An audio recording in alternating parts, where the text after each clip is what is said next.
Отаршылдық дегеніміз дамыған мемлекеттер тобының 16-20 ғасырлар аралығында қалған елдерге үстемдік ету жүйесі болып табылады. Бүгінгі бейнероликте біздер екі терминді пайдаланатын боламыз. Бірінші термин метрополия. Метрополия дегеніміз отаршыл империялардың орталығы. Метрополияға мысал ретінде біздер Ұлыбритания, Франция, Испания және тағы да басқа еуропалық мемлекеттерді мысалға келтірсек болады.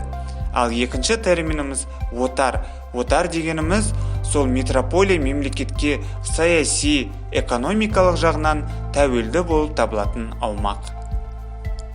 Отаршылдықтың алғы шарттары 15 ғасырда ұлы географиялық ашулар заманында Васко да Гама Үндістанға жол тауып, ал Христофор Колумб Американы ашқан кезде қалыптасты. Еуропалықтар жергілікті халықтармен болған қақтығыстар кезінде өздерінің технологиялық басымдығын көрсетті. Жаңа ашылған жерлерде бірінші болып испандықтардың отарлары пайда болды. Кейіннен бұл іске Ұлыбритания, Португалия, Франция, Голландия сияқты мемлекеттерде кірісті. Әсіресе Ұлыбритания басқа мемлекеттерді отарлау ісінде үлкен жетістіктерге жетті. 19 ғасырдың аяғында Антарктидадан басқа барлық құрлықтарда Британияның өзінің отарлары болды. Тіпті бұл мемлекетті жерлерінің көп болуына байланысты аспанда ешқашанда күн батпайтын мемлекет деп атады.